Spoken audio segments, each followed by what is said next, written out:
Before we start, please make sure to like this video and hit this subscribe button, so you never miss a story like this. And also comments where you are watching from, how many sons and daughters you have. Thanks. Why do you keep wasting space with this creepy little graveyard, Grandma? His voice shot out like a slap, sharp, arrogant, and loud enough for the neighbors to hear. I dropped the pruning shears and turned. There he was, my own grandson, standing at the edge of my memorial garden with that smug little smirk he inherited from his father. He kicked at the white stones I'd arranged with shaking hands last week, sending them scattering like they were trash. Don't. I snapped, my voice cracking like dry wood. Don't you touch that. Oh come on, he scoffed, it's not even a real grave. It's just for show. Like everything else around here. Fake flowers, fake memories, fake drama. He said it with a shrug, like he hadn't just desecrated the most sacred space I'd created in decades. I stood up straight, heart hammering, eyes locked on his. You don't know a thing about it, Daniel. Not a damn thing. He crossed his arms, puffed up like a rooster, 17 and bulletproof, thinking he was too old to be told off and too smart to believe in anything he couldn't see on a screen. Why are you always so dramatic? It's just a bunch of rocks in the dirt. You act like you're guarding a tomb or something. I am, I hissed, the words sliding from between clenched teeth. And you better watch how you talk around it. Because the last person who mocked this garden, I stopped. My throat tightened.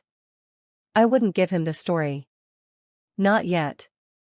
He snorted and kicked at the earth again, this time near the smallest stone marker, the one I could barely touch without crying. Daniel, I swear to God. Swear to God what? He shot back, suddenly loud, suddenly cruel. You gonna bury me out here too if I say the wrong thing? Get over it already. Whoever it was is gone. Dead. You can't just keep playing gravekeeper forever. I stepped forward, shaking with a fury I hadn't felt in years. My voice dropped low and cold. Say that again, I whispered, and I will show you what gone really means. His mouth twitched, almost a laugh, until he saw my eyes. And for a flicker of a second, I think he remembered. Remembered that before I was Grandma, I was a woman who had buried more than just flowers in her life. You always act like you're the only one who lost something, he muttered, turning away. Maybe if you actually told someone what this is all about, instead of hiding out here like a ghost, people would understand. I stared at his back, breath trembling. And when I finally spoke again, the words came like a storm breaking through silence. You want to understand? Fine. You sit your tail down right there and listen. Because you're right, Daniel, you don't know who that grave is for. But before this hour is over, you will. And I promise you, you won't be laughing anymore. He hesitated, just for a moment. Then dropped down onto the cracked wooden bench like he was doing me a favor.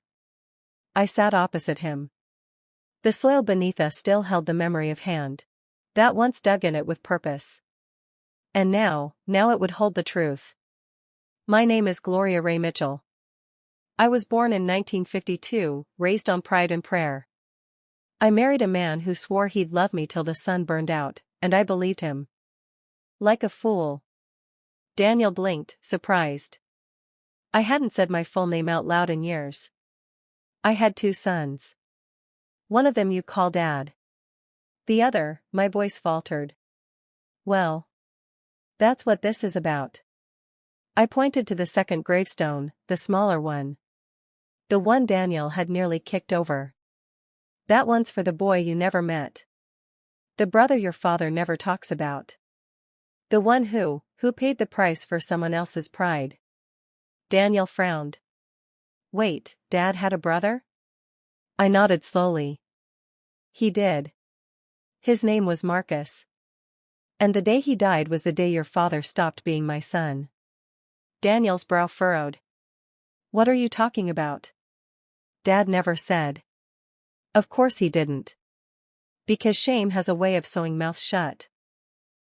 I leaned forward, letting the weight of the memory press down on both of us. They were teenagers. Just like you. hot-headed, full of swagger. Marcus wanted to be a doctor. Always carried books around, even to family BBQs. Your father mocked him for it. Called him a nerd. Said he'd never be a real man if he didn't know how to fight. Daniel shifted. His mouth opened, then closed again. One night, they were at a party. Your dad picked a fight, trying to impress some girl. It got out of hand. He swung at the wrong boy. A gang boy. When the fists came flying back, Marcus stepped in. He took the blow meant for your father. I swallowed the lump in my throat. It crushed his skull. He died in the hospital 3 days later. Silence. A bird chirped overhead. The wind played with the wind chimes by the porch like they didn't know the world had stopped. Your dad never took responsibility. He told the police Marcus started it. That he was the one fighting. They believed him. Marcus's name was smeared. People said he got what he deserved. That he shouldn't have been there in the first place. Daniel's face had lost all color now. Why didn't anyone tell me? Because your father buried him twice. Once in the ground. And once with lies. I pointed again at the grave. This is the only place Marcus's name is honored. The real story lives here. And every stone in this garden was placed with hands that remember what it means to lose someone to betrayal. Daniel's lips quivered. I didn't know. No. You didn't. But now you do. I stood. The fire in me hadn't gone out, if anything, it burned brighter now. So when you laugh at this garden, Daniel, you laugh at your uncle. At my pain. At the truth your father tried to erase. And I won't let that happen. Not again. He sat frozen, eyes on the grave, mouth shut for once. I looked down at the tiny marker he'd nearly kicked over and whispered, "Forgive him, Marcus." He didn't know. Then I turned away, tears burning hot down my cheeks. Not from weakness, but from the weight of finally breaking the silence. The next day, he came back. Didn't text. Didn't call. Just showed up, head low, backpack slung over one shoulder, and a composition notebook tucked under his arm like he was walking into a final exam he hadn't studied for. I didn't know what kind of pen you like, he muttered. I handed him a black one from the kitchen drawer. Ballpoint. We don't need anything fancy to tell the truth. We didn't talk much after that. I just led him up the creaky stairs to the attic, my knees groaning, the floor groaning louder. The place smelled like old wood, dust, and the kind of silence that collects around things no one wants to face. Watch your head, I warned. That beam's a head splitter. Daniel ducked under it just in time. I crossed the room and pulled the old green trunk from behind a pile of faded Christmas boxes. The same trunk his father once swore he'd burned. But I'd kept it, hidden it. Because I knew someday, someone would need to see. You ever opened it? Daniel asked. Only once since Marcus passed, I said. The day your father told me to get rid of it. I pretended I did. Daniel knelt beside me as I undid the clasps. The hinges squealed like they hadn't been touched in a decade, which they hadn't. Inside was Marcus's life. His varsity jacket, still smelling faintly of cheap cologne and effort. His notebooks, filled with dreams of engineering, sketches of machines I couldn't name, quotes from books he'd underlined like they held secrets. And tucked between them all, a torn, yellowing envelope. Daniel reached for it. I put a hand on his wrist. Careful. He nodded, then slid the letter out gently. It was folded in thirds. Creased like it had been handled 100 times. My heart thundered in my chest as he began to read aloud. To whoever finds this. I can't do it anymore. I thought I could live with it. With the lie. But it's eating me alive. The night of the break-in, it wasn't Marcus who snuck out. It was me. He only covered for me because he didn't want Mom to hate me. He always did that. Protected me. Even from myself. But I let him take the fall. I let him lose his scholarship. I let people whisper about him, call him a thug. And then I got everything. The pity. The path forward. And I did nothing with it. If you're reading this, please tell the truth. I don't deserve forgiveness. But Marcus deserves to be remembered right. Derek. Daniel's voice cracked on the last line. He looked up at me, hands shaking. He knew all this time? He knew and he still let Marcus. Yes, I said flatly. He buried that truth so deep, he convinced himself it wasn't real. Why didn't he tell me? Daniel whispered. I reached over and took the letter, folding it with care. Because cowards raise cowards, unless someone breaks the cycle. Daniel sat back on his heels, breath ragged. I can't believe him. I looked up to him. I defended him.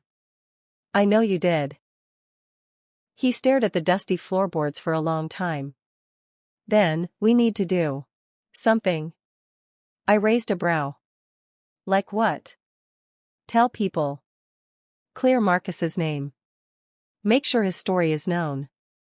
I studied him, this boy who had walked in a sarcastic, careless brat, and now sat here trembling, eyes bloodshot but clear. You sure you're ready for what that means? I asked. People will ask questions. Your father will deny it. Your mother might blame me. This could burn every bridge you've got. He didn't hesitate. Then let it burn. For the first time, I smiled.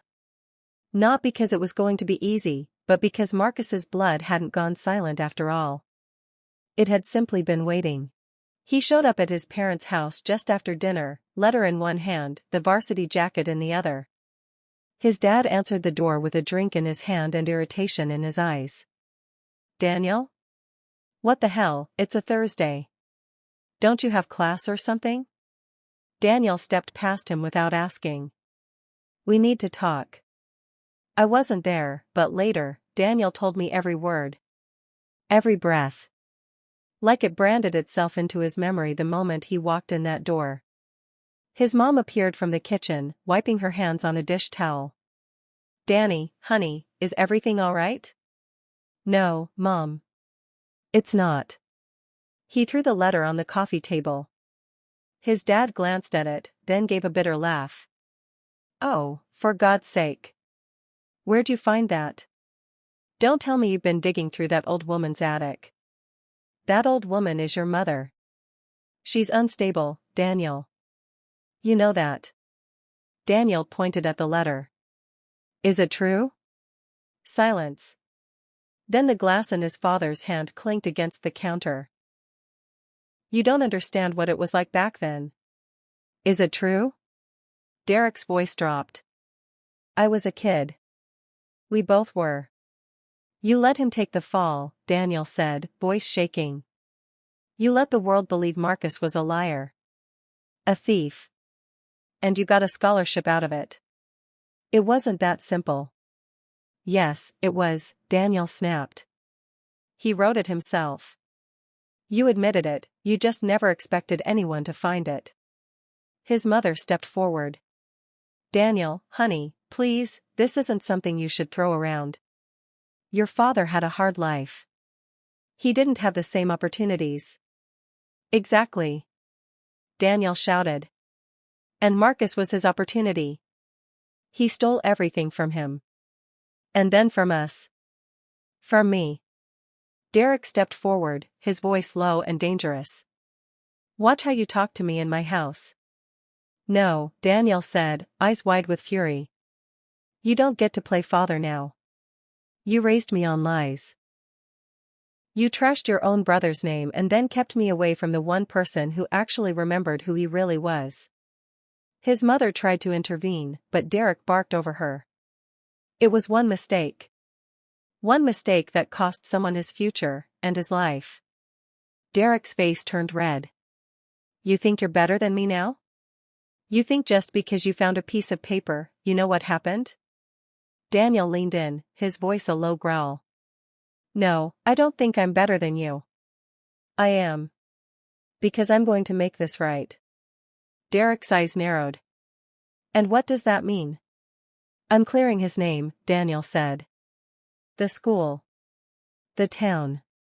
The whole damn internet, if I have to. People are going to know who Marcus really was. You do that, Derek said, voice icy. And you can forget ever coming back here. Daniel blinked once, slow and deliberate. Good. He turned, took the letter, and walked out. His mother called after him, begging him to wait. But he didn't. He told me his hands were shaking as he got into the car, but for the first time in his life, they weren't from fear. They were from clarity. He knew what he had to do next. It started with a post. Just one. Daniel scanned in the letter, took a photo of Marcus's jacket beside it, and wrote out what he told me was everything they tried to bury. He didn't hold back. He told the truth. All of it. His father's betrayal. The scholarship stolen. The rumors Marcus never had the voice to fight. The quiet shame his grandmother carried for decades. And how he, Daniel, used to laugh at the garden that had bloomed from that grief, because he didn't know what it meant. But now he did. And he promised the world that Marcus would not be forgotten again. At first, it was just a few people, friends, classmates. Then a teacher who remembered Marcus from high school shared it. Then a local journalist picked it up. By the end of the week, the post had exploded. Thousands of shares. Hundreds of comments. Marcus was my lab partner. He was brilliant. I always wondered what really happened that night. This makes me cry and rage at the same time. People came forward with stories. Emails. Photos. One woman even uploaded an old voicemail Marcus had left her once, his voice so clear it made me sit down and cry with my whole chest. And then came the school. The same university that had quietly erased his name from its roster decades ago now reached out to Daniel directly. They offered a formal apology. They invited him and me to a memorial service. And on a clear Saturday morning, under the same sky Marcus used to run laps beneath, they awarded him, posthumously, the scholarship he'd lost.